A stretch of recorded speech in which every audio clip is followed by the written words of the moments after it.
The Punisher, Season 2, Episode 12, Collision Course.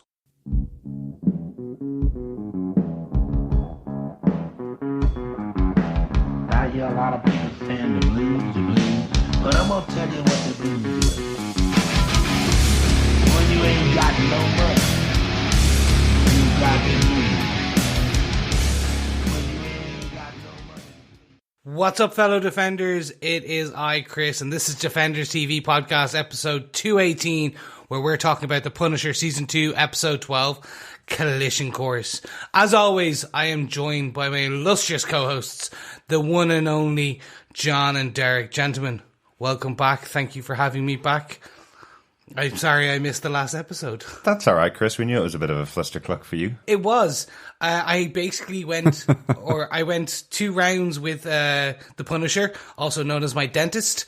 And I was so high on painkillers, Frank Castle could have literally thrown me around like a rag doll, and I wouldn't have noticed. You were so close to joining us for the podcast as well. It was about 10 minutes beforehand when we realised your texts weren't making any sense. So we said, likely, you probably shouldn't join us for this one. It was brilliant. I came home and I was like, I'm so good with it. Like, I didn't know how bad I sounded. So I literally sounded like a really bad mix of Donald Trump with Scarface, with Christopher Walken, all mashed together. With Chris Eubank probably as well. Yeah, with a bit of Chris Eubank, so our UK listeners will understand. It was really like, I was talking like this and I didn't know, and it was just like, oh my God. And in my head, I sounded perfect. Excellent. I'm back for the good one. I miss Flustercluck. Almost there, Chris. Almost. I missed this, but I'm back for at least our head-on Collision Course episode. Excellent barrel towards the end of this season 2. Yes, we do a barrel roll in an ambulance towards the finish line. Mm-hmm. Exactly.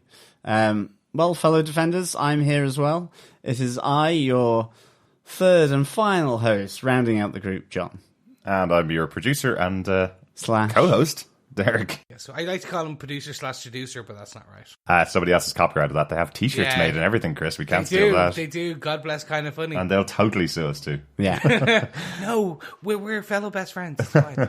Well, one thing important to note for our fellow Defenders, we obviously are recording this podcast after the big news that there are no longer going to be any more Marvel Netflix series coming out on Netflix. The announcement came in this week. The Punisher is on its final 2 episodes on Netflix, or we're in our final 2 episodes of The Punisher. There will be no more on Netflix. And also Jessica Jones has been confirmed to be the final season. We had actually speculated last year when Melissa Rosenberg was leaving the show, as she is the main showrunner, the one that kind of guided this to the screen. We kind of speculated that without her on the show, it probably wouldn't have the same vision. So it's very likely that it would have been shelved anyway, but it has been confirmed that that's going to be the final of the shows. We are on the 12th episode, being the penultimate one of this season. We're probably going to hold off our actual discussion on the cancellation of these shows until we talk about it on our finale podcast, because it just makes more sense to actually have seen the full season before we make a comment on whether it was the right thing to do, I suppose.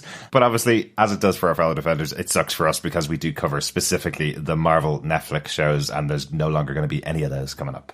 Yes, I think we are all pretty upset that the Marvel Netflix shows are coming to an end. But of course, more thoughts in our episode 13 discussion. Yes, unlucky for some. Yes, it is, unfortunately, but we still have a whole episode 12 to review.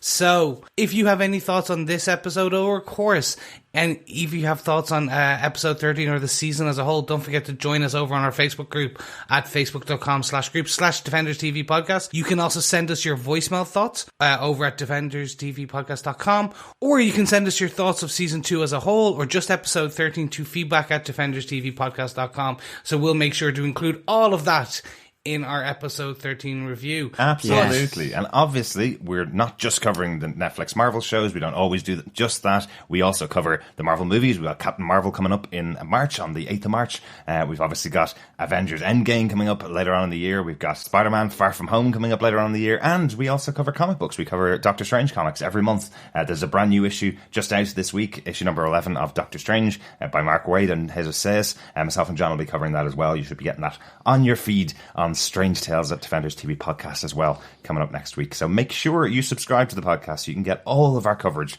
of all of our wonderful Marvel stuff. Yes, just pick your punishing or pacifist podcast catcher of choice. Mm-hmm. Yes, so gentlemen, let's dive head first, almost like a collision course, towards episode 12 and our coverage of it. So before we get into our top 5 bullet points, Derek, do you want to give us the episode details? Yes, this episode was directed by Stephen Kay. This is his first episode of a Marvel TV show. He's been working on both sides of the camera over the years, directed loads of episodes of TV shows like Sons of Anarchy and Covert Affairs, and he was also an actor on General Hospital a couple of years ago. Recently, he's been working on the Western series Yellowstone, starring Kevin Costner. Sure, what else was Kevin Costner be doing other than a Western show, huh? Yeah, I wondered where he'd got to, actually. Yeah. Old Costner. Yeah, it's into its second season, so I must check that out. I've always liked the Westerns of Kevin Costner. I'm not a huge Western fan, but I always liked his Westerns. I just think of Waterworld. Yeah, me too. If you give me a series of Waterworld that's like Sons of Anarchy and Covert Affairs, I'd be down for that. But, okay. I was never a big fan of Waterworld, probably because the bad guys were called the Smokers, and the reason why was because they smoked. I think that was a little too low concept for me. Yeah, I mean, his best works is definitely Robin Hood, Prince of Thieves. Oh, you see, there's a tie right there. Huh? But, I mean, Bodyguard was pretty much a yawn fest along with Dances with Wolves, which was like the assassination of Jesse James by the murderer Robert Ford or whatever it was that just went on forever. Oscar-winning movies. There's by John. Yeah, there is only so much of an epic skyline that you can watch. Well, we don't cover Oscar-winning movies over here. Maybe this year we might get Black Panther winning an Oscar this year. Yeah, so we have cool. covered that. That was pretty cool. But the other person involved in this episode, Dario Scardapane, is the writer for this episode. He has been an executive producer on The Punisher right back from the start of Season 1. This is his 4th episode of the show after Resupply in Season 1 and Home, which was also the penultimate episode of Season 1. He also did One-Eyed Jacks this season, which was 205. Weirdly, that's the episode that I pretty much didn't recommend because of the brawl with the Russians that I think went too far. Has he redeemed himself to me in this episode? Because there's multiple fight sequences in here.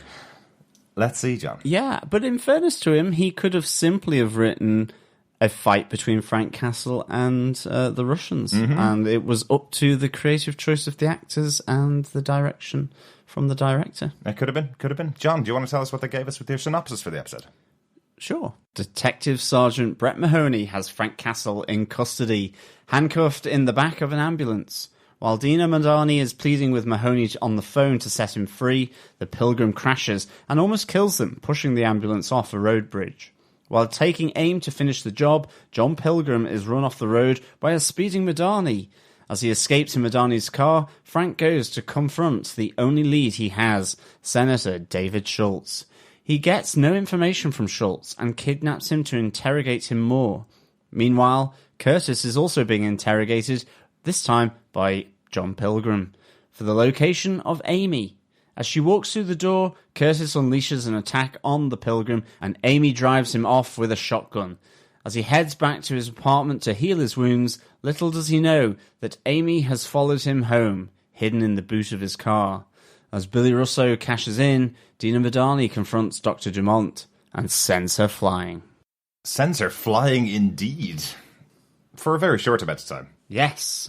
Well, I believe I can fly, flying without wings, any other song reference I can put in here. But, gentlemen, I think more importantly, now that she is or has reached her unfortunate demise, let's get into our top 5 bullet points for this episode. Mm-hmm. And more importantly, let's kick in right at the beginning with an ambulance ambush. Yeah, no doubt in this episode when we're writing up our bullet points, sometimes we skip around the episode, sometimes we get to a big moment at the end, sometimes we grab a big moment in the middle. This is the best opener for this season of The Punisher, I think. This opening scene where we have Mahoney finally thinking he has Castle in custody. He's talking to him in the back of the car. He's on the phone to Madani, pleading with him, going, no, you don't understand. This guy's actually one of the good ones. He'll save your life. He saved mine, kind of thing in the car. And then over to the side, we get John Pilgrim in a police car. We knew he was Terminator-like going through the hospital trying to find Frank in the last episode, but really didn't expect him to start trying to run them off the road as they come up. I love Mahoney's reaction because he sees the police car and the sirens coming up and goes, oh, finally some backup. Nope. Not at all, absolutely. What a great car chase, or ambulance chase, I think. Great opening, really full of action, and really tense. I mean, that moment where it goes flying off the bridge as well, it was just like, that was a great bit of stunt work. Absolutely. With presumably a proper ambulance. And I have to say, I really did think that Mahoney was going to be dead in there, because the cabin of that ambulance in that stunt just got crushed. And it was almost too good, because it was like, oh, he's still alive. How on earth did he just survive that? Because it was just so well done. Like, it was proper epic. Yeah, I really enjoyed the opening, but actually what really got my blood pumping was when basically Pilgrim arrives to basically go after Frank and finish off the job, and you have Madani careening into him, and then we get that scene where she's actually steps out of the car, starts looking for him, and you have that slow pan around each of the cars, and I'm like, oh, he's under the car, he's going to shoot her like ankles or something, or I was just constantly expect, and then all you hear is the car take off in the background. I'm like, oh my god, it's like, that really was the moment I was like, and then we get back to Frank. But that moment with Madani and the Pilgrim, I thought was amazing. It's so good, especially because you're hearing her on the phone call to Mahoney in the car, and then she arrives pretty soon afterwards and does that awesome move where she just hits her accelerator and brake at the same time and flips the car into Pilgrim. Throughout the rest of the episode, we see that really gore-ridden damage right through the middle of the Pilgrim's body. When he lifts up his shirt, it looks like something stabbed him straight through the center of his stomach. It looks really, really painful, and I love that you see his hat on the ground just beside the blood that was left behind after the damage caused by Madani as well. Yeah, that was nicely done. It kind of did slightly remind me of Deadpool a bit on that sort of elevated freeway, just in terms of the action sequence, the car chase, and Madani sort of getting lost in the traffic. But I mean, yeah, the Pilgrim really does get pretty beaten up in this episode, and it all kind of starts here, really, with that great kind of skid and drift by Madani into him as she knocks him, flying, basically. It's kind of what you want to do to any traffic warden, really, I suppose. For all our fellow defenders who are traffic wardens, John doesn't mean that. No, I don't, actually. Not you. I think you're right, John. Amber Rose Riva for a remake, maybe, of Tokyo Drift, the Fast and Furious movies. They're up at, like, number 9 now. They must be going back to remaking them now, shouldn't they? Yeah, definitely. And to be honest, Madani's facial expressions were on full display here as well, and we definitely get a lot of face from Dina Madani in this episode. But speaking of kind of face, we see Frank actually saving face here as well, because he does actually free Mahoney. So Frank frees himself. He was going to leave Mahoney there dangling after he pops his shoulder back in, and then he noticed the flame. This is kind of giving our Punisher the heart and the moral code. And I'm like, it was a nice way to do it, because now we have Mahoney as a quasi-ally, I suppose. Yeah, kind of. It is really interesting. We were wondering about this because obviously the last time we saw Mahoney before the series was the last episode of Daredevil Season 3, where he's effectively standing in the same room where Daredevil has not killed Kingpin, which is what everybody thought Daredevil was going to do, especially because of the possibility that Daredevil was the murderer that all the press had made him out to be. And we saw Mahoney going, no, that's the good Daredevil. And this season what he's been confronted with is Frank Castle the vigilante that the press seem to think he is? Will he just murder everybody in sight, or does he actually have a heart? Does he choose right and wrong? And we do get a bit of an answer in here from Mahoney. So it's not necessarily that he's on the side of Frank Castle. What we have is the conversation between himself and Madani, where Madani says, he saved your life the same way he saved mine. He's not a good guy. He's also not a bad guy.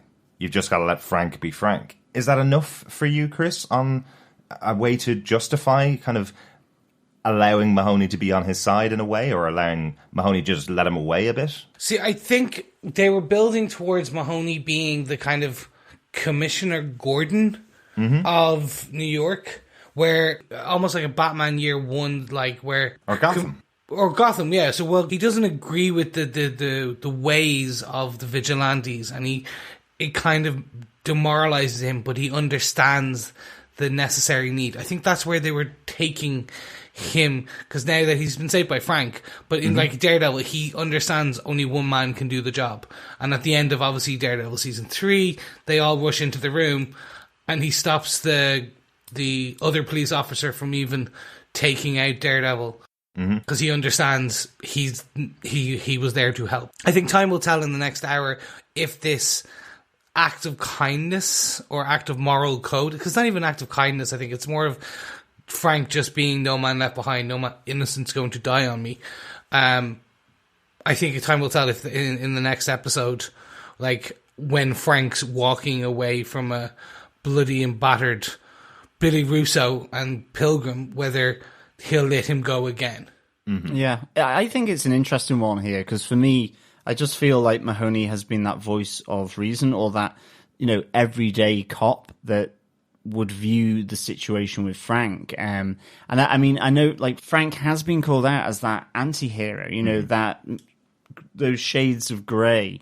But I do think, for me, I've always thought that Mahoney's issue with Frank has been that he kills people, and Daredevil doesn't. And I think it's because Daredevil works with Mahoney, whereas Frank doesn't, and he hasn't, and he's not wanted to. Yes, he's saved him. Will that be enough? It'll be interesting. I mean, at least initially, he pulls the gun on him and says he's going to, still take him in, and he still needs to. And I'm not too sure, for me anyway, how much he is really sort of taking in what Madani is saying. That would be really interesting to see how that plays out. Yeah. I think, to be honest, but certainly I like the fact that, he is the second law enforcement agent that has been rescued from a burning vehicle by Frank, in the same way that Madani was. I think that's a nice little sort of touch point there for the two. And I think what is really good is if that is the touch point, that's the thing that links Madani and Mahoney, but that they still have different opinions, because I think that would be really good. Yes, he's saved him. Yes, he's thankful, but he's still broken the law. And I'm not going to come out with, well, that's just Frank. You've got to let Frank do what Frank does. Otherwise, where do you stop with that? Yeah. That would not be the best law enforcement policy to continue with. Absolutely. And I know we're going to see a bit more of that play out, obviously, next episode and the final episode. But yes, I do totally agree with you, John. The idea that that's a convincing argument from Madani. Well, he's not a good guy, but he's also not a bad guy. He's just Frank. You got to let Frank be Frank, which means letting a guy kill people around New York, not really going to work for a police officer. I also thought I'd never say law enforcement policy on this podcast. Send in your thoughts on the latest law enforcement policy, fellow defenders. Or don't. Cause, or don't, absolutely. Because you'd literally be saying, I agree. I'm like, yep, cool. I have no skin in this game. I don't understand it. But gentlemen, lock him up and throw away the key. Speaking of ignorance or lack of knowledge, let's move on to bullet point number 2, Pilgrim versus Curtis. So Curtis gets the raw end of a knuckle duster here. For pleading ignorance. I absolutely love the scene. It shows that even though, as we'd said last episode, that we thought that Curtis was out now, we thought that having killed somebody because of Frank's war, Curtis was pulling himself away from everybody that he was connected with. Actually wasn't expecting him to be there when Pilgrim arrived at the caravan. I thought he'd be gone. It was just going to be Amy inside, or nobody, and Pilgrim was going to wait for Amy to return.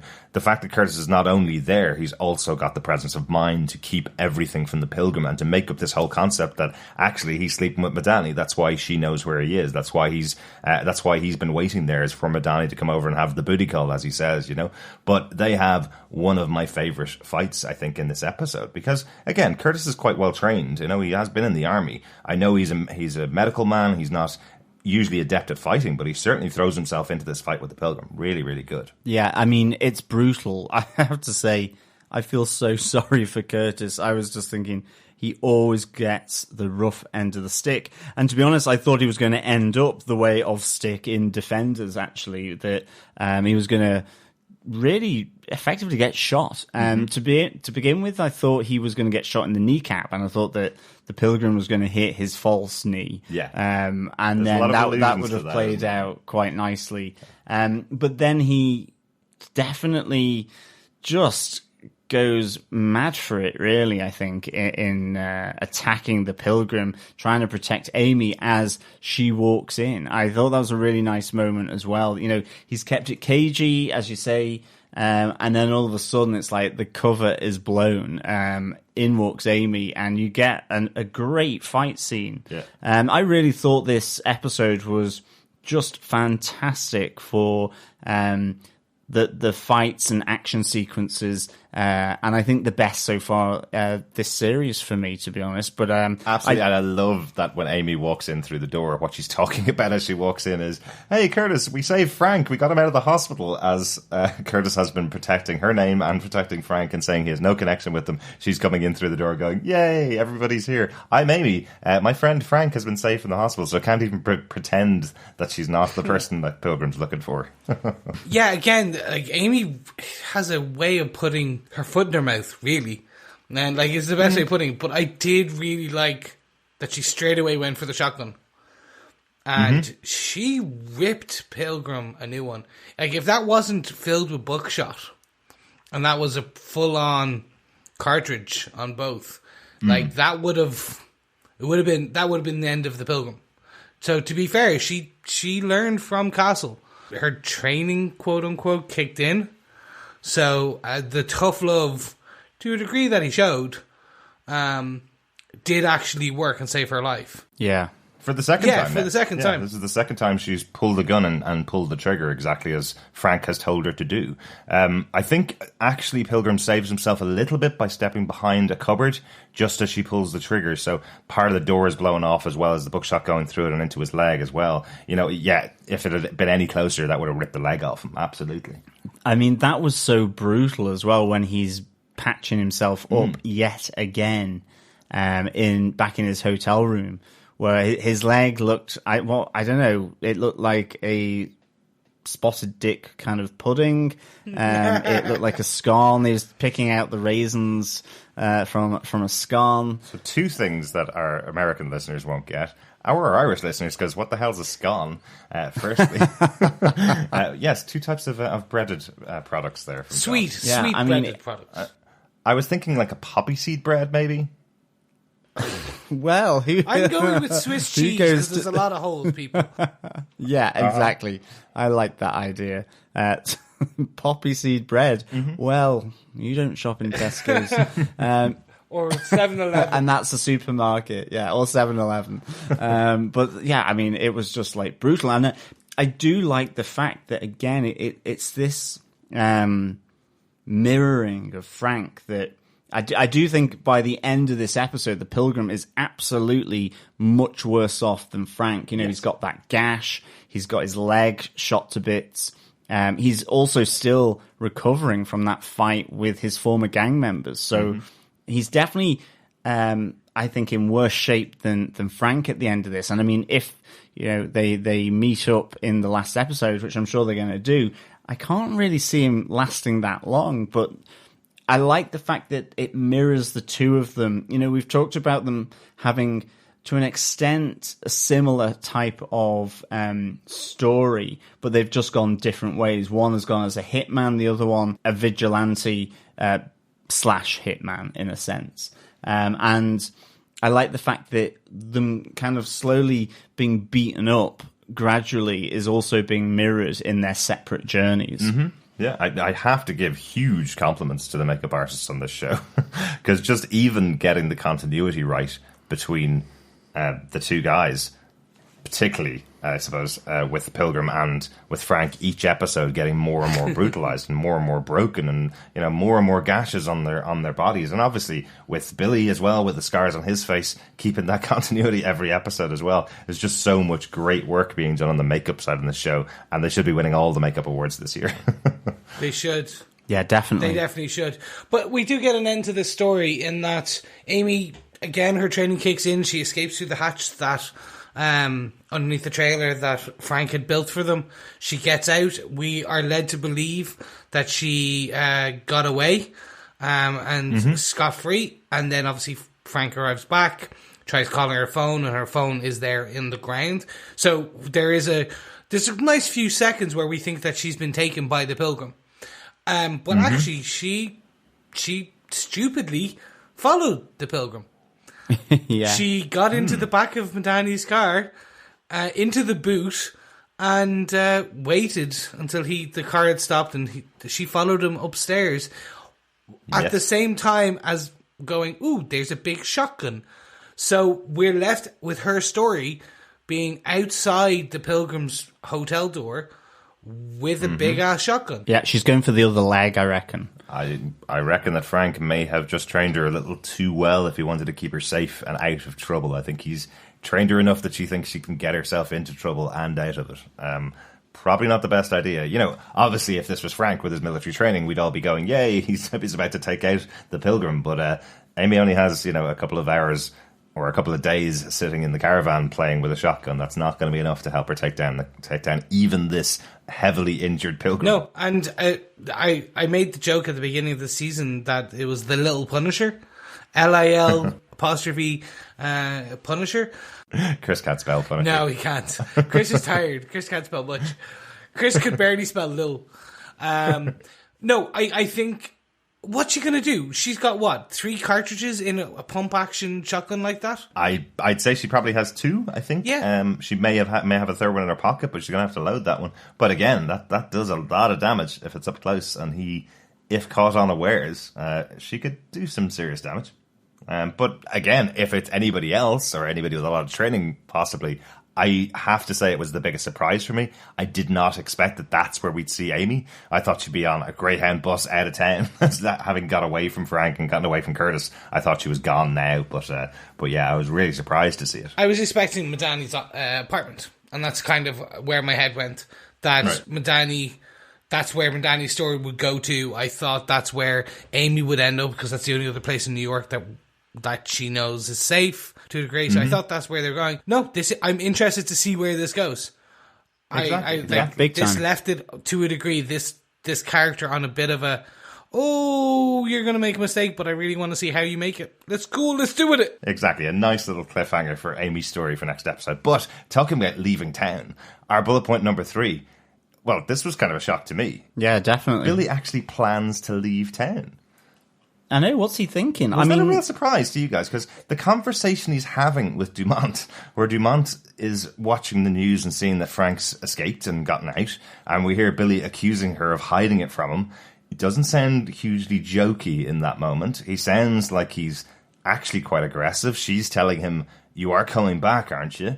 And he's like, yeah, I'm just going off to get the travel papers. I'll be right back after I kill Frank, is what you're thinking. Definitely. He's saying under his breath to her.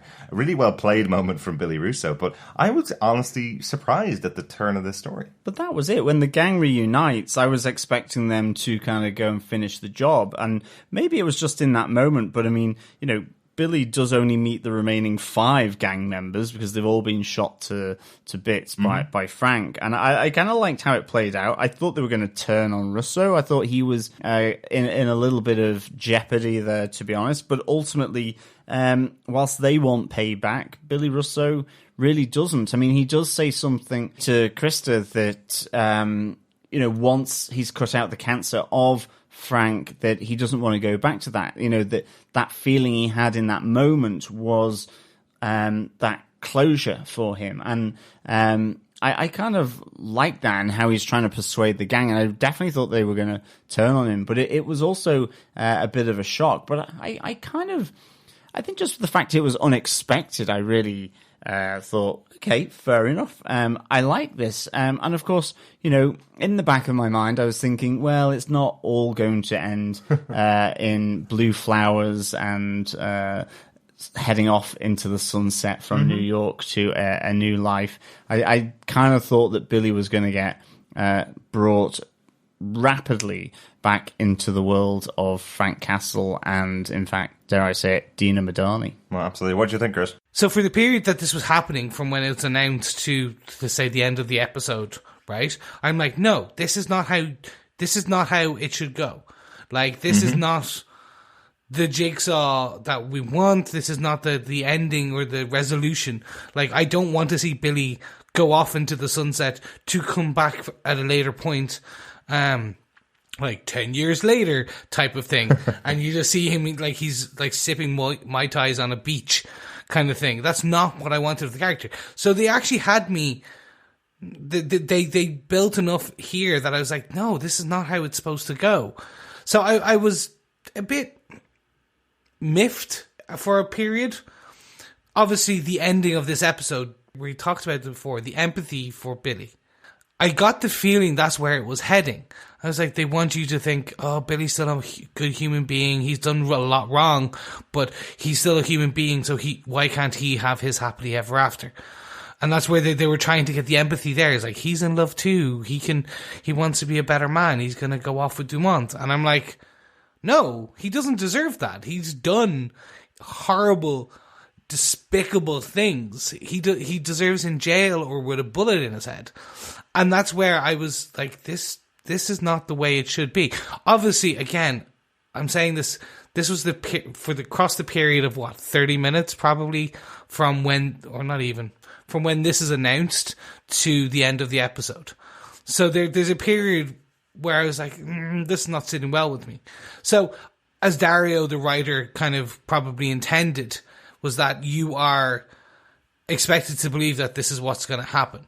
And then, obviously, it doesn't. I think it was a nice rug pull, really. Definitely. For our emotions, as you say, Chris. The conversation that he is having with Dumont, I'm absolutely in Dumont's head going, I don't believe this guy for a second. He must have read that line about cutting the cancer out of the body and not allowing it to go back. He must have read that somewhere and decided to use that to placate me. These are just statements that he's making. He's absolutely going to get his gun and go after the guy. And when he's standing in front of his gang as well, you're kind of going, yeah, he's got them together to go after Frank. He's like, one last time, guys, because he got them last time. But it made loads of sense that the gang were looking at him going, hang on a second, there's only 5 of us left. There were like 30 of us all drinking and having great times. And then you told us to go up against Frank Castle and they're all dead. Your psychologist prescribed the death of 25 people, so that you can think of Bambi and like little birds flying around in the forest. It was I did like that kind of what is going on here. But the great thing as well is that by the end of the episode, I love the fact that his smiley little jigsaw-y face does get that glare back in the eyes as he sees what has unfolded before him on the pavement. or collapsed. No, that's probably folded. Folded is probably the better way to put it. Yeah, I think so. But one other thing just to say about these scenes here with his gang, I like that he is paying reparations to them. He kind of thinks that maybe, even though he can't bring back the rest of the gang that lost their lives because of Castle, he has bought them all a new identity so they can get away and they can get out of town. He's given them all passports. It is kind of funny. I think it might probably just be in editing, but he specifically gives the passports or the new identity to 3 people. And there's one guy that's looking on the whole time and never gets a passport. And Billy walks out. And I was like, going, does Billy just not like that guy? Or did they just edit out that moment with him? They just give the intention that everybody gets a passport, but he just hands one out to 3 guys, and 2 guys, I think, don't get passports of the guys in the room, which I just thought was quite funny. But I think it's quite a nice moment for him because he is sealing off his old days. He does go back, and you see him, the guy who's selling the flowers in the street is like, oh, do you want something? And Billy goes, no, initially. And then he kind of goes, well, if I'm going to start a new life with this woman that I love, maybe I should buy her flowers going home. Maybe that's the new Billy that's starting out right here. Doesn't last very long, but I do like that they give him this new side. We have a little bit of feedback that's going to talk specifically about something I want to talk about later on about this scene with Billy, though. Okay, well, if we have some feedback, let's park the remainder of this and move on to bullet point number 4. And this is something we've been wanting for, 5 episodes now? Bullet point number 4, Frank finds David Schultz. And yeah, I'm going to let you guys take with this because I have some thoughts and I want to hear yours first before I cause Derek having to do a lot of editing. Gentlemen, what do you think first of this? I was really intrigued. It's a really smart way of doing this, I suppose, because Frank is being attacked by the Pilgrim, still has never actually searched for the reason as to why Pilgrim's been after him, other than the photograph. You know, that's the simple side that he has of the story, I suppose. He's worked out roughly what the idea is, but the only lead he has is David Schultz, this person that's in the photograph. What is it? What is the meaning behind this photograph more than just the top level, I suppose? So he goes after David Schultz. I do like the scene with him because, as we saw from the only other scene we've had this season with David Schultz, where he talks to his father, he seems completely innocent. He has no idea what's going on in the world outside of his life as a senator. I was actually quite surprised he's already a senator. He's already in office. He's looking to go for presidential office in the future, but he already is a sitting senator in New York, which I thought was quite surprising, I suppose. But I like the first thing he gets from the Punisher is a punch in the face. Hardly any questions. It's kind of that Han Solo moment of, did they ask you anything? What did they want from me? And he's like, I don't know. I just got punched in the face to the floor. I don't know what happened there. They just didn't ask me anything, you know? Yeah, I mean, it was, I suppose, this was a scene that I really am glad they introduced. I think I would have liked it sooner because there was an element for me where I just didn't really have too much thought with David Schultz or about him, even to the extent where I thought, is he double bluffing? Does he actually really know what his parents are doing for him? Right. Because he's certainly in that driving range scene, he certainly knows that they are trying to keep hidden from their local community about his sexual preference. So, I mean, to some extent, because his dad comes out and says there are some transgressions that can be forgiven because he takes the Lord's name in vain after a really bad golf shot. Yeah. And he makes that pointed remark to his son. So, he knows the extent to which he is hiding it himself as well within public office. Yeah. So there was part of me kind of going, because we've not had enough screen time with this character, I'm just not entirely sure whether I should be feeling sorry for him in this moment when Frank's pummeling him, both at his home and in the caravan, or whether actually he deserves everything he gets because he's complicit with what the Schultz is doing. We've not seen enough of that dynamic for me to have much kind of feeling as to where I should lie with David Schultz. And I think that was my kind of main issue here. Right. I think the other funny thing was just the fact that, as Frank walks into the really plush apartment block, he passes a number of well-heeled people who don't seem to bat an eyelid that the cop is looking bruised, battered, and as rough as anything. Do you know, I think that's a commentary because there are two people out on the street that see him just before walking into the hotel, and both of them turn around and instantly react, and they've had much less time looking anywhere near Frank.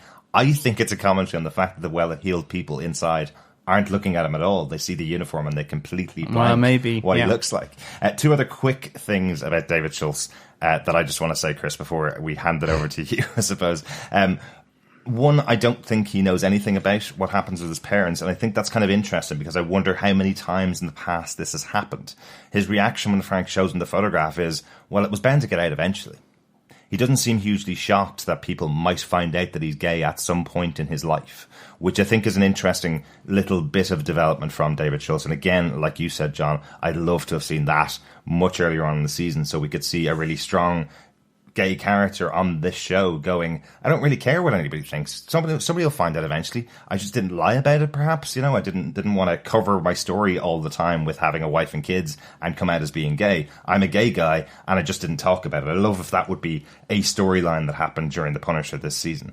But one extra little element that was added in the conversation with Frank, which we just didn't put together, I suppose, because there's been so many scandals going on around the world, what we didn't really get from it is what Frank is saying is many, many people died to protect these photographs from getting in the hands of the Russians. And what the Russians would have done with them for a sitting congressman who was going to become president means you would be put in their control. And all of these people died because of you, David Schultz, effectively. So really interesting. It is definitely a commentary on one of the scandals that went on during the presidential race a couple of years ago. That's where they've taken it from, but there just has been so many that we didn't put it together that that's exactly what has happened here. Frank knows that that's what it is. He doesn't give a crap about the photographs. We didn't give a crap about the photographs. Our listeners all were going, this makes no sense. Why is this such a big thing? But it's the fact that the Russians would have something on David Schultz and he would be in their pocket going into government. That's where the dynamic is coming from. Yeah, I agree with everything you guys have said. I would have probably framed it in a worse way because this should have happened 3 to 4 episodes ago. Like, that is an interesting story.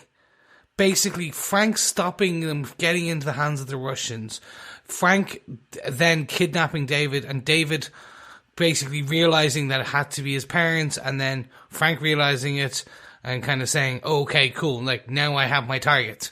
And then, like, leaving New York to go to, in the last 2 episodes, to go to the back arse of nowhere, where it is almost like that film Hot Fuzz, where it would be Frank armed to the teeth versus a village or a town of fully armed Christians who back the Schultzes, and this is the Punisher coming to kill them. So that would have been amazing. Well, fully armed farmers and their moms. Yeah, right? True. That would have been, like, can you even imagine, like, the Granny Schultz just coming out with, like, a nice AK-47? Like, I want Hot Fuzz 2 starring Punisher. oh my God. Yeah, I think that would be great. But, gentlemen, this is so too little too late. Like, I don't understand why they waited so long. They basically dragged this out since the very first episode. And for me, it's been dragged. It was an interesting storyline that got underused, underdeveloped, and it did not deserve. And I know we talked about this when we found out about the whole, from the Russians, when we found out it was just about the gay kiss and it was about the Schultzes. I think that was all the way back in episode 5. So we're that far removed now. We're in episode 12. And that's when Frank has a chance to go, like, to go after this. If they wanted to, they should have made, like, part 1 was about the Schultzes and closing that down. Within the background, we have Billy kind of building his army and all that. Like, that's then the background subplot. And then once the Schultzes are dealt with on episode 6 or 7, it shifts towards going, like, Billy's army has now been built, and because the Punisher didn't have time to deal with both of them, he had to deal with the Schultzes first because they were going after a little girl and it was his code, and then he decided to deal with Billy. But instead, what we got was this mix of constant, basically it was 2 storylines, 2 comic books trying to be shoved into one cohesive mess. I know I'm being very animated about this and flowery in my language, but it's because this was interesting to me, and I just feel it's fallen flat. Like, we're now going into the last episode, and he still has 2 massive threats. Like the episode 13, which in some previous seasons of these shows, which has been the kind of the very end kind of cleanup and then a bit more exposition. But we're going into this being quite a big closing explosion of an episode, but with too much to do, too many loose ends to tie up. So I very much worry we're not going to get the resolution that we want on a lot of these storylines. And I feel, I don't know whether this was because maybe they wrote it and like this was the original storyline and something happened and they were like, okay, well, we can't. It was, I think this was written, last year? Like, was there something that happened? They're like, okay, we can't do that. We can't go so close to reality. But anyway, look, like that was my thoughts on this. And I know I've kind of rambled there for at least a good 3 minutes, but it's not rambling. It's just It soft my feelings, gentlemen. And I know other people are with me on this. Don't worry, it won't be 3 minutes after the edit. Yeah, I mean, I think generally, just, as a general point about the series and how this episode fits into it, it does feel for me that they've spent maybe a little too much time in New York and with Billy, and not enough time in the country with the Schultzes. And I think that I completely agree. I wish we'd gotten this a little sooner. And even just when, it was looking like it was going to be happy ever after for Billy Russo, you're kind of like thinking, okay, so what's all that about that we've seen previously? Now, I genuinely just went, at least that's him off the table for the rest of the season, because at least we can just have the big bad, which is Pilgrim versus Frank. It actually feels like they came out of season 1 and went, wow, everybody likes Billy Russo, let's make him the other part of the second season, and let's have Frank as the first part and him as the second part, and just follow their 2 stories and see where it takes us. A little bit like, by a digital jazz man. That's what it kind of felt like. They were just playing with the storyline of those 2 characters. And actually, the interesting storyline, as we've said from the start, was Pilgrim. Well, I wanted to find out more, and I wanted to have more of this. There's one other thing I want to address before we get off this point. I just thought it was slightly interesting. I don't know, again, whether there was some kind of editing problem here, but David and Frank are having the conversation, and David realizes that it's his parents. It can only be his parents that did this. It can only be his parents. And he's going, but it can't be them. And Frank goes, they did it. Not meaning that Frank knows who did it, just meaning that whoever David is talking about did it. How does Frank know it's his parents when he takes the phone off David and goes, I think it's time to call your folks? How does Frank know that? There's no connection there. David never mentions his parents, and Frank doesn't know much about this guy. How would he know that it's his parents that sent Pilgrim after him? Have I missed something? No, you haven't. There was I thought about this. There was a throwaway line by the Russian about how it was a family, and how his family was the big kind of oil industry barons, right? That was it. Like, it was never mentioned previously by or post since that. So they basically turned. It could have been an edit thing. Or otherwise, they've turned Frank Castle into Sherlock bloody Holmes, because he just connected the dots in his mind palace. Yeah. I was like, it even took me a second. I was like, so like he's going, but it could have been. No, it wouldn't have been them. And I'm like, who? Oh, okay, yeah, I actually know who, and it still took me a second. So the fact Frank, who has been through the ringer, managed to figure this out, I'm like, okay. It feels like they just missed it, and as John said when I was talking about this to him, you maybe with Micro in the TV show, he would have been searching up and going, I wonder who's in control, and would have the whole file there for Frank. There's no file for Frank on David, as far as we know. I don't think there is. Maybe I've missed something. Maybe there's something back in one of the earlier episodes, but this is the problem with the storyline of the Schultzes. They have been on screen 3 times each, I think. David Schultz only twice, and once in the photograph. But we really haven't seen much of them, and enough of them to remember every single interaction. So I don't know how you would, even if you're watching this 13 hours, I don't know how you'd remember all their interactions. But anyway, that's enough of David Schultz. He was on screen for less time than we've talked about him. But hopefully we'll see a bit more of him next episode. I'm sure we will. That's going to be the big moment in the last episode. Let's get on to our final bullet point, because I loved this. This is another great Madani moment. Bullet point number 5, Madani versus Dumont. Yeah, I mean, for me, this episode was just bookended by some great scenes. And massive all-out action at the start. The emotional play between Mahoney and Frank. And here we, again, have some great action between Madani and Dumont. I love that her phobia, her vertigo, her fear of heights comes into play here. And that fight scene with the kettle whistling as well, it really reminded me of a horror movie. As the fight's going on, certainly with the knife. I just thought it was really good. It almost was slightly like Bunny Boiler, Fatal Attraction, and it was just really nicely played. And plus you have the intense facial expressions of Madani here. I must say, there was part of me that started to laugh whilst it was like, Like, if only if this was a video cast, I could do the raised eyebrow or the bulging eyes or the kind of quizzical look or the kind of intent look to try and get more information out of Dumont after Madani had sort of figured out that there would be a connection between her and Billy Russo. I mean, for me, when Dumont calls Madani, that to me was the most unbelievable thing. I was thinking, why are you doing that, Dumont? Why are you doing it? I just did not understand where that was going. Maybe it was because she thought that Billy was going to go after Frank when he left the apartment, and so that's why she was asking. I think that was it. Because otherwise it was like, well, you're home and dry, you're free, and then all of a sudden you're getting in touch with a Homeland Security agent. So I was just like, you idiot. But it does feel like her placing that call to Madani is what fires the spark in her brain. It fires Madani to go, oh, hang on a second. You said something to me the other night that Billy said when he called the hospital 10 minutes ago. He said exactly the same thing. Frank is his own demon now.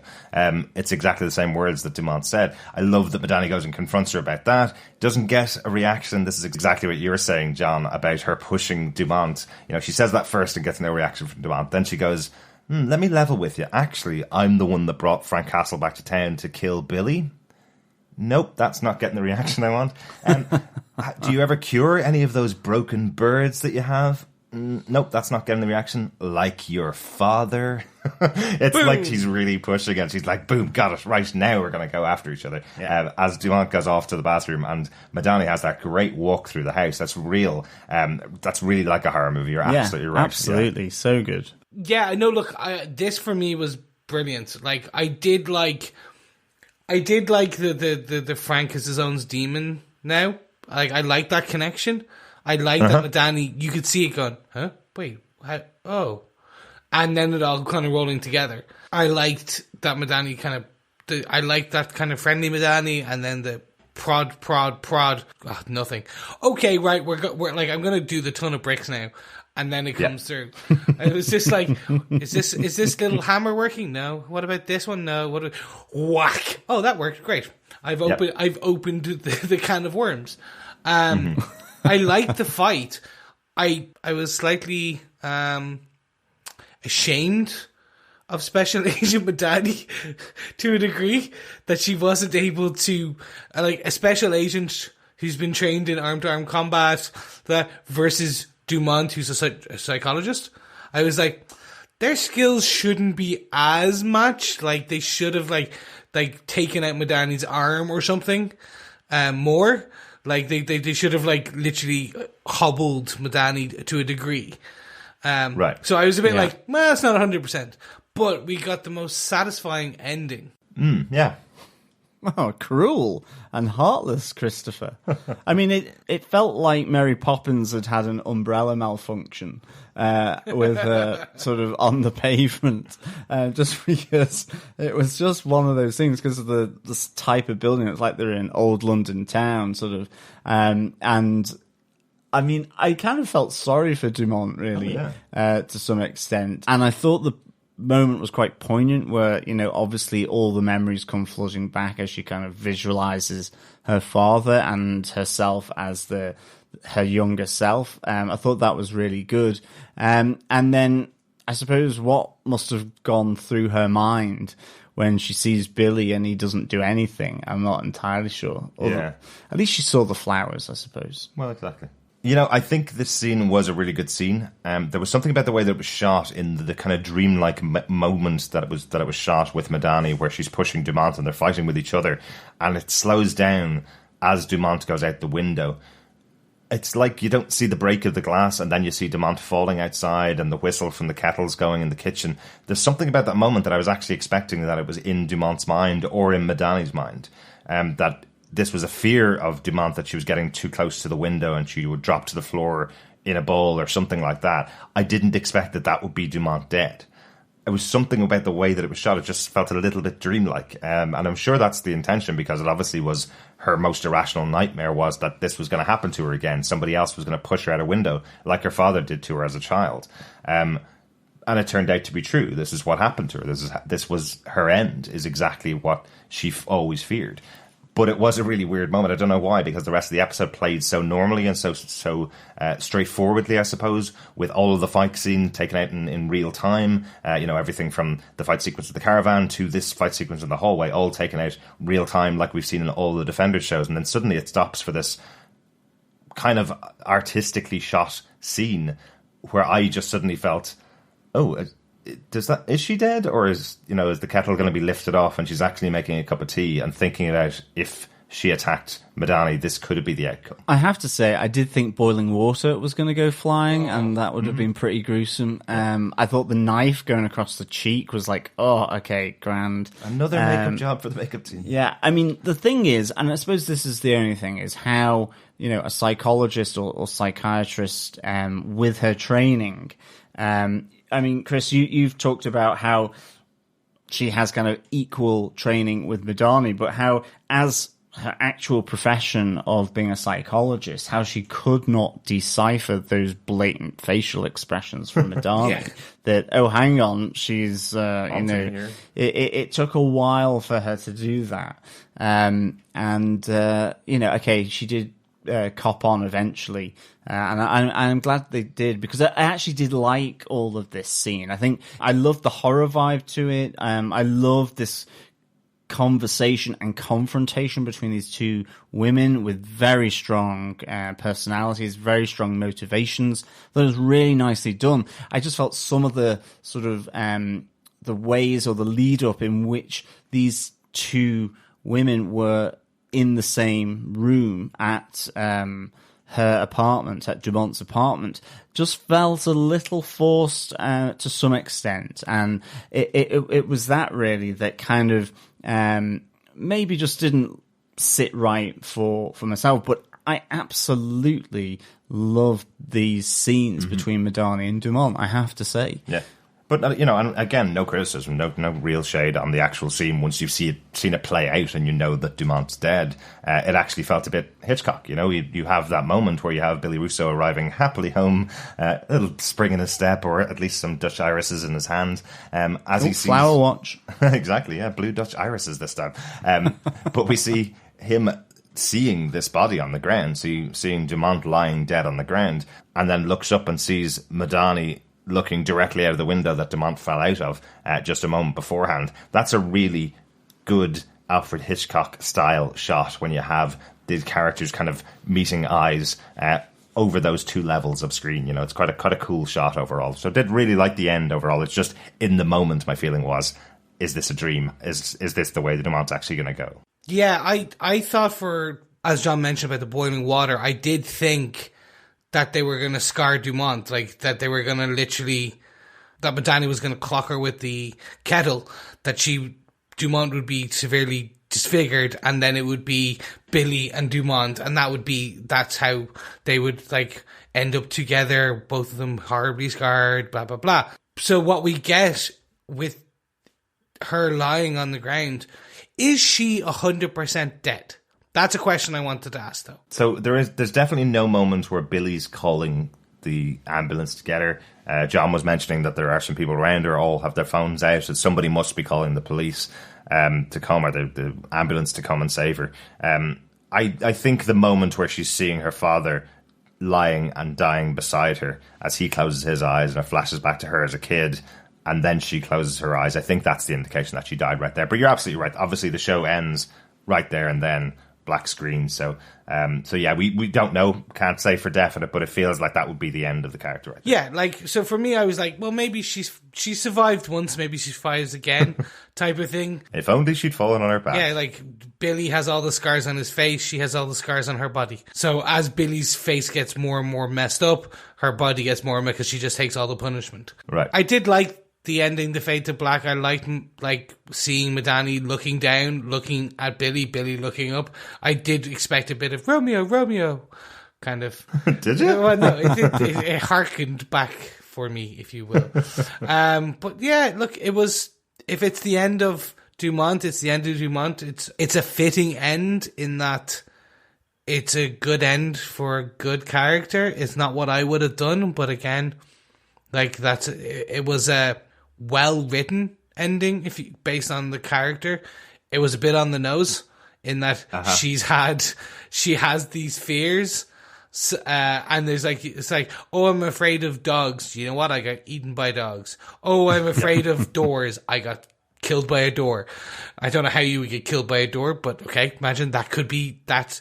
It just felt a bit on the nose, but yeah, it worked for the scene. And obviously, this is most likely going to be the tropey type motivation that turns Billy Russo back into Jigsaw, because the woman he loved died at his feet at the hands of Badani. He's probably going to be walking up to that apartment in full anger-ridden form at the start of the next episode, I would say. But that's where we leave this episode of The Punisher, right? Yeah, I think so.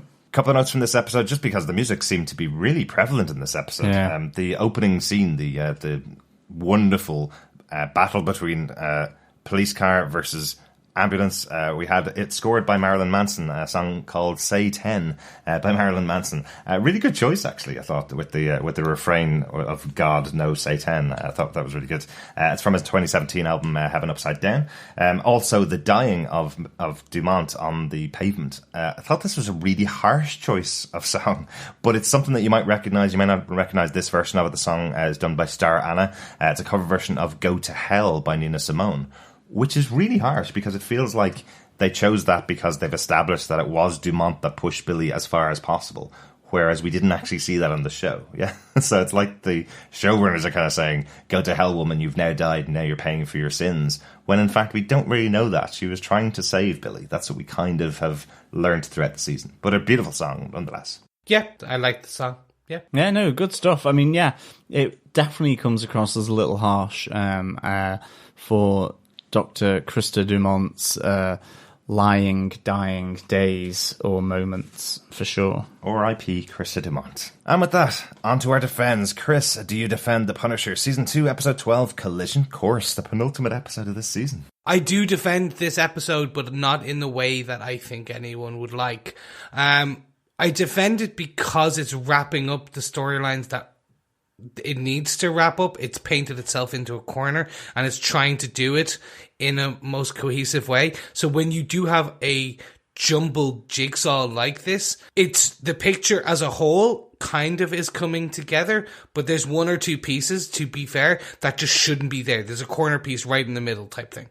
And that's the best analogy I can kind of give for this. Whereas the picture, it kind of is coming together. I'm happy with the activity we have done together is fun, but I'm tired now. And these pieces were alright, like, let's just, yeah, okay, Dumont, alright, that's fine. It was a fitting end. She's the corner piece there, fine.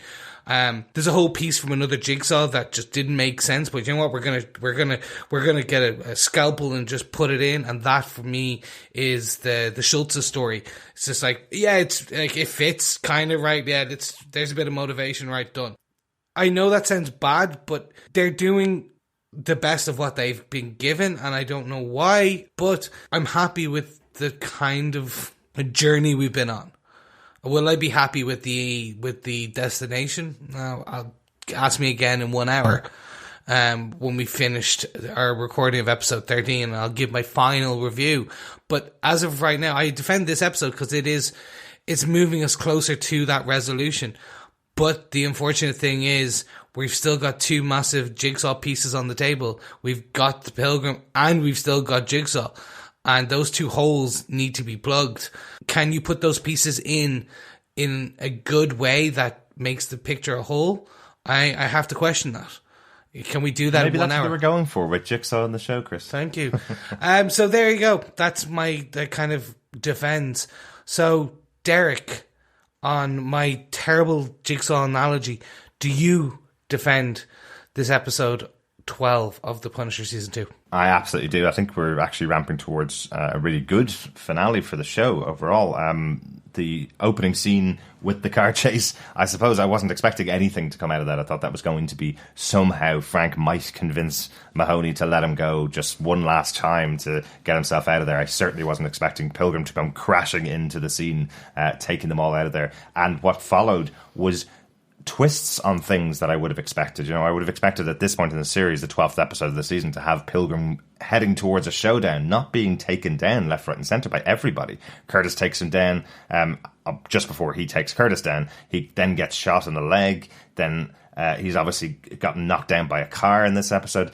He's pretty badly brutalised, and I thought he was going to be the big bad for the season. I didn't expect Billy to be looking forward to leaving town with his girlfriend this episode, and then to have her taken away at the end of the episode. You know, loads of different interesting things going on in this episode. Absolutely, you're totally right, Chris. I absolutely agree with you. That Beeline story with the Schultzes, that absolutely should have been the main story for the season. Knock Billy down to a secondary character with some big moments in the season. That would have been cool for me.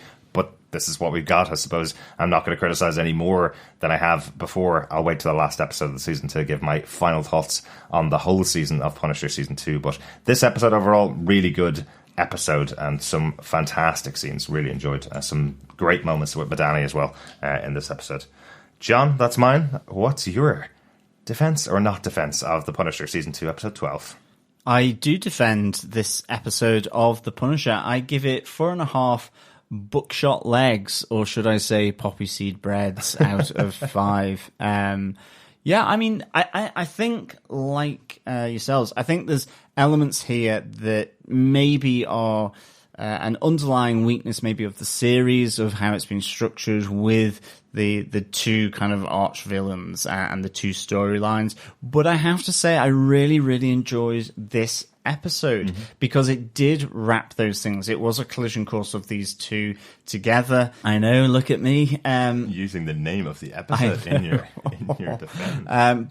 I know, but, you know, I love that opening scene. The action, great stunt work, you know, really tense, and a great little emotionally tense moment between Mahoney and Frank, and then with Mahoney and with Madani. I love the fact that Pilgrim is just getting beaten down here, and I mean, that whole scene in the caravan is superb. I think it's an absolute standout here, and I suppose the after effects of that were Amy stows away in the boot of his car. It was that kind of moment where, you know, I thought Pilgrim has Amy, but actually Amy has the Pilgrim. Really nice little moment there. And of course, I really enjoyed just being taken out of the moment with Russo suddenly wanting to kind of settle down, you know, have 2.4 children, a dog, a cat, and a hamster, that kind of thing, with Dumont. And I loved the scene between Dumont and Madani in her apartment. I just thought it really smacked of a nice, tense scene, an awkward scene, and the fight scene was just really great. It did remind me of so many of those horror thrillers that I do like as well. So yeah, I mean, I really enjoyed this. And yeah, it brings a lot together that maybe should have just been brought together a little earlier. But yeah, I absolutely defend episode 12 of The Punisher. Well, there you have it. 3 defends for 3 very different reasons. So, gentlemen, I think it's about time we move on to some feedback. And don't forget, if you have some feedback and you'd like to get your dulcet tones on this very podcast, you can send us a voicemail through our website at defenderstvpodcast.com. Or if you have your just feedback on, say, episode 13 or season 2 as a whole, you can email it to us at feedback@defenderstvpodcast.com. Or if you're on the Twitterverse and you want to come over and just give us a bit of a tweet, feel free to do that at DefendersCast. Or why not come over and join our fantabulous group and all the spoilerific posts and the fun we have there over at facebook.com/groups/Defenders TV podcast. Gentlemen, I think it's about time we move on to some feedback for this one. Yeah, our first piece of feedback is a voicemail from Ryan. Hey guys, Ryan here. Would like to give a quick little review from episode 3 up until episode 9. I've been struggling a bit with this, guys. Found it really hard to kind of get into it. Watched one episode and had a couple days off and watched another episode or half an episode and gone back to it. Found that they've really kind of dragged out some storylines that they didn't really need to. Found it unnecessary because they had some good storylines, some really good acting. Good to see Turk in episode 3 or 4, I think it was. Really good to see him. I was a bit disappointed in the jigsaw face they gave Billy. But more and more I'm getting into the series. I've got to admit, I'm actually glad they didn't. He's a really good actor, and I think they're trying to. What I'm getting the feeling is that they're really trying to emphasise the fact that he is cracked up like a jigsaw in his head and he can't put anything together. So they've done a really good job of doing that. There's been some really good acting, some really good fight scenes, but it hasn't had that, have to sit down and press next to watch the next episode. Episode 9 I just watched was really good. Some good fight scenes with Frank. Loved the part when the guy said to Frank in the alleyway, "Hey, you can't take us. There's 6 of us," before he's even got it out. Frank's taken 5 of them out already. So really good. Like episode 10, 11, 12, 13, bring it on. Let's see what happens. But yeah, so far I'm just about defending this series, guys. But thanks a lot for your feedback so far. Take care. Speak to you soon. Bye-bye. Thanks so much for your thoughts, Ryan. It looks like you're around the same place as we were in around episode 8 or 9. That moment where you're not too sure where the series is going and where some of the major characters in the series, at least you thought they were at the start of the season, where they might be. But yeah, it does start to build up a little bit better since then. Yeah, thank you, Ryan, for the feedback. Yeah, I mean, for me, it did have that feeling of dragging out. I remember it with Jessica Jones season 2 as well, where I felt I was saying the same kind of points each time, and I felt I was doing that again at that stage of this, and I was like kind of going, am I really fully invested here? And then they kind of began to get the groove back again. So I think I can definitely see and agree with your view there, definitely. Yep, thank you so much, Ryan, for the feedback. Yeah, it's always nice to have Turk back. We'll rest in peace, Turk. Oh, hopefully he's going to be back at Jessica Jones to round out the shows, right? Very true. Forgot about that. Thank you so much. I'm really hoping that the 13th episode of Jessica Jones has everybody back, or they make a 14th episode where everybody comes back for a one-off Defender special, just like, the reunion episode. Wouldn't that be cool? That would be very cool. Basically Shawarma, the Shawarma scene from the Avengers, but they're all just sitting there in Foggy's butcher shop. Chris, you know my thoughts on the shawarma scene. I know. Okay. It cannot happen. It should happen. Can't shawarma, won't shawarma. Gentlemen, let's move on to some feedback for episode 10. Over on Facebook, Tina Brown said, I always love Karen when she's not in Daredevil, and I did again here. The thing that bugs me is this. Even if Frank didn't kill this particular woman, it was perfectly plausible to believe that he did. Getting him off the moral hook on technicality does not cut it. He peppered that office with bullets without making sure it was empty. I'm not saying it was a deal breaker for me. I still love Frank. But this should not be swept under the rug, and I'm pretty sure that's what's going to happen. Thank you so much, Tina, for that feedback. Being quite honest, it's a thin line of the moral code here. Yeah, no, I'm definitely with you there, Tina, on Frank kind of being given a free pass there, and whether that's really what, again, Dina Madani, I mean, she is kind of going off-piste here, I think, quite considerably. But certainly that technicality doesn't cut it because, he absolutely leathered that office with bullets. And that's partly why I just felt if only he had done it, I think that would have been really significant, and it could have weighed him down. And, if we were getting a season 3, it could be that, we kind of leave behind the ghost of his wife, and have a bit more of that guilt still raging or lingering with him. Maybe, but that's kind of like leaving behind the anger that drives the Hulk to become the Hulk. Yeah, I think maybe. it's kind of his main makeup. But thanks so much for that feedback, Tina. I know you had a particular issue at that moment in episode 10, John, so I'm glad that Tina also had exactly the same problem with that scene as well. And also some feedback on episode 12. Jamie Alexander says, my absolute favourite episode of the season so far. I enjoyed the opening scene so much I watched it 3 times before continuing. I'm not the biggest Marilyn Manson fan, but I can't imagine a more perfect song for a chase scene involving a violent, murderous man in religious garb. It is almost perfect. It's like as if it's written for that scene. The album did come out in 2017, so you never know. Maybe they did talk to Marilyn Manson and ask him to write it for that scene. Jamie goes on to say, I'm sad that Curtis was overpowered and beat up again. I hate that this seems to be a regular thing for him, but I realise he's a medic and not a combat soldier. I really wanted to see him get the upper hand of Pilgrim. That being said, I'm relieved the gay senator isn't the true villain here. I mean, I know David's father is the one who sent Pilgrim on Superman's damage control mission. I was just worried for a minute that David would have been involved. Loved the face-off between Dumont and Madani. Unfortunately, that probably means Billy is going after her now. I really, really, really want him to remember what he did already. He can't be held responsible for his actions last season if he doesn't remember them. I'm hoping something jogs his memory before the end of the next episode. This is the one I was talking about, guys, earlier on in the episode. This is the piece of feedback that says exactly what I want to say about Billy. The fact that he doesn't remember what happened to him means the whole punishment that Frank delivered at the end of last season, well, basically it's just falling on deaf ears. This guy is walking around with a cut-up face, and he doesn't even know the reason. He's heard it, people have told him, but he doesn't know the reason, and that's really important here. You know, this idea that he was going to walk away scot-free with no punishment for all the things and all the sins he'd committed in this episode, it just felt completely unfair. It felt like it robbed Frank of that moment of getting justice for his family at the end of last season. So hopefully now, we possibly will get him getting his memories back before the end of the season. So at least he can be held accountable for what he's done.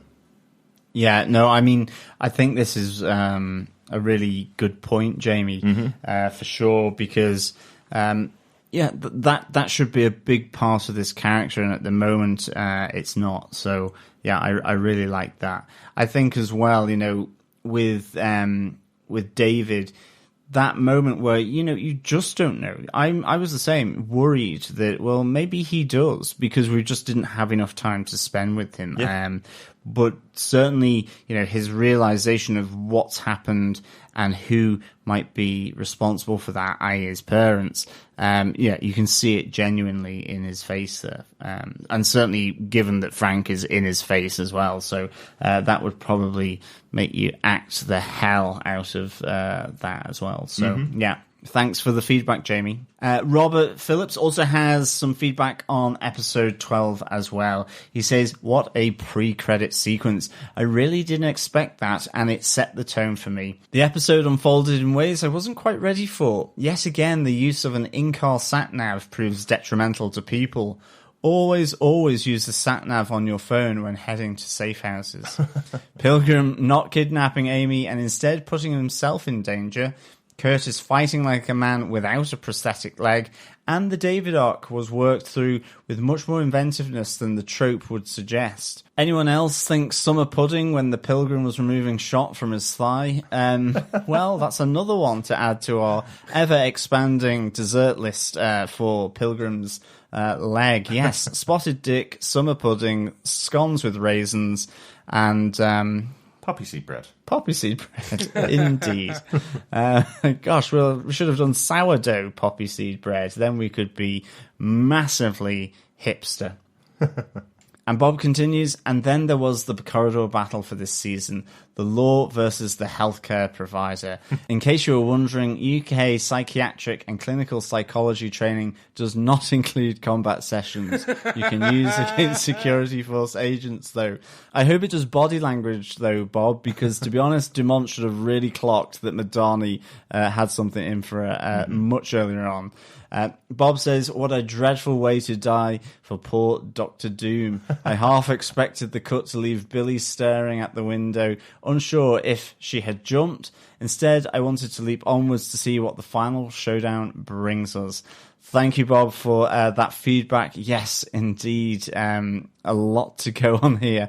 Yeah, sat-navs are pretty dangerous, really, I think. And I agree with you. I think the pre-credit sequence, I think that car chase really, like you say, for me, set the tone for this episode. And in some ways, some of its maybe failings of timing, maybe more than anything. I was ready to let go because I really felt it open with an absolute wallop, and it continued that all the way through until Dr. Dumont walloped onto the pavement. Oh, Dr. Dumont, how did we not call her Dr. Doom since the beginning of the season? I know. Well done, Bob Phillips. I know, exactly. I bravo for that, man. I'm just like, now I'm sitting here going, that's probably the best nickname we could have used. Absolutely. The Dr. Doom of the MCU on Netflix. There you go. Thank you so much, Bob, for the feedback. And can I just give this suggestion that maybe the UK psychiatric and clinical psychology training should include combat training? I'm just putting, it's like extracurricular activities, you know, it kind of works towards your overall training training hours. So, like, the more you put in, I don't know. I'd like to see Krav Maga while at the same time. So I'm going to destroy your body, but mend your mind.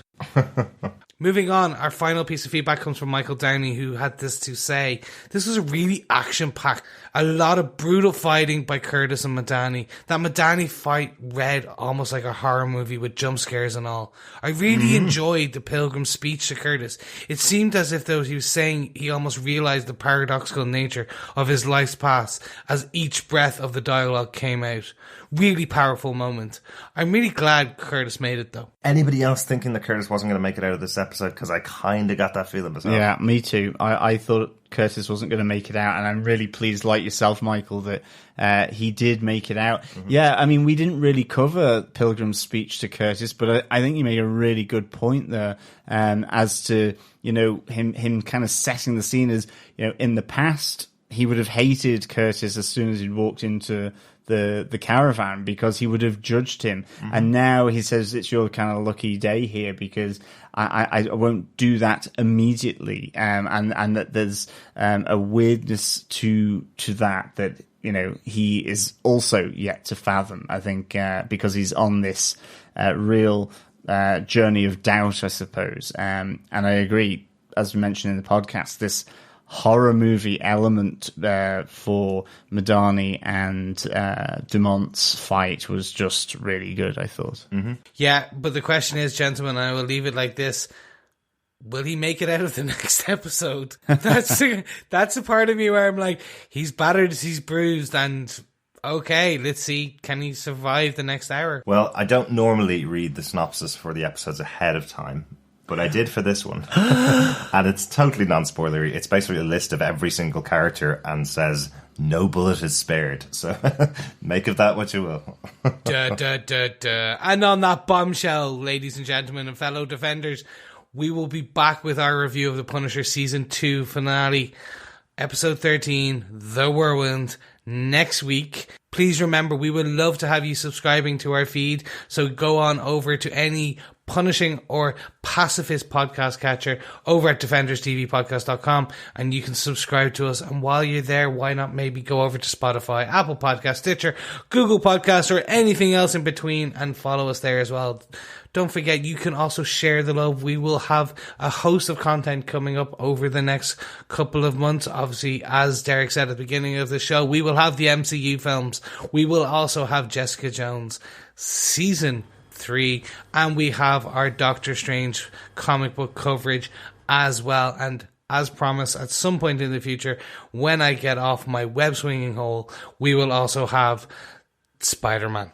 But we will be back. Thank you so much, and I can't wait to see you as we review the final episode of this season. Well, I hope you never become a superhero, Chris, because that image has just made my eyes bleed. He's Spider-Man.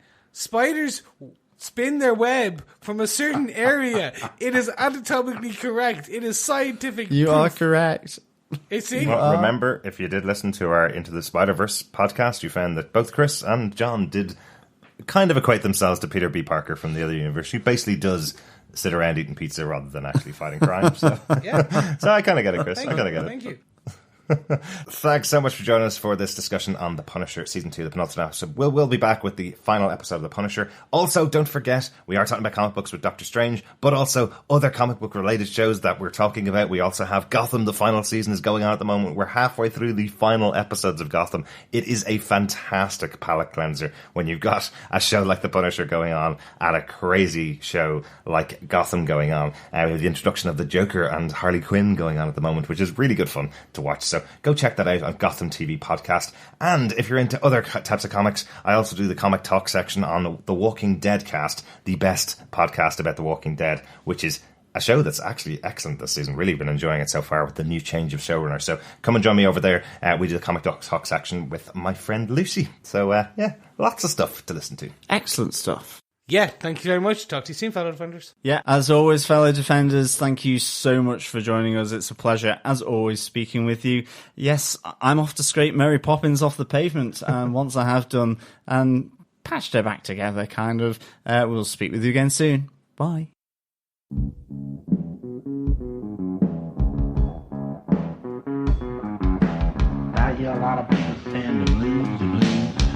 gonna tell you what the blues is. When you ain't got no money, you got the blues. When you ain't got no money.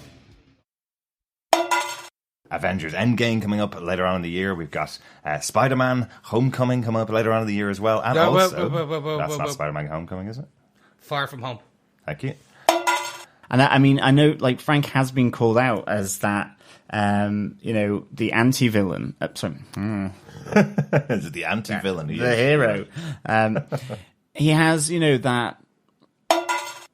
I just thought it was really good. It almost was slightly like Bunny Boiler, Fatal Attraction, and it was just really nicely done. I mean, I loved you it. say that, I'm thinking of Scream with Drew Barrymore and the popcorn popping in the background as she's being chased around the house, like a horror movie kind of trope. Well, yeah, I mean, yeah, each their own, I suppose. But it... oh, I'm sorry. Yeah, no, like That was even worse.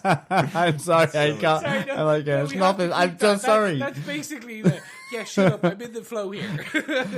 For me, it's nothing like Scream. But anyway, sorry, I can't. Drew Barrymore one with the popcorn popping as she's getting attacked, and it just gets burning and burning and burning, and her parents come home to I know. the fire alarm going off with the I popcorn just felt it was more popping. Fatal Attraction-y, because Dumont reminds me a bit of Bunny Boiler. Okay. Sorry. Outtake. But we see him seeing this body on the ground, seeing Dumont lying dead on the ground, and he looks up and sees Dumont looking out of the very window that she's fallen from, as Billy's looking up at her, as it fades to black. That's a real... Darnley. Did I call So it? Dumont, you called it Dumont looking out the window. Okay, gentlemen, strap in. This is going to be a long one. Derek, you're going to have to edit the shit out of this. I do defend the Punisher. This is going out tomorrow. Make it as short as possible. We've talked for an hour and 20 minutes. All right, lads, strap in. This is going to be the shortest rambling I've ever done, and it's going to be on point. Don't forget, if you have feedback and you want to leave us a quick voicemail so that we can plug it into this audio podcast. No, I don't know what happened there.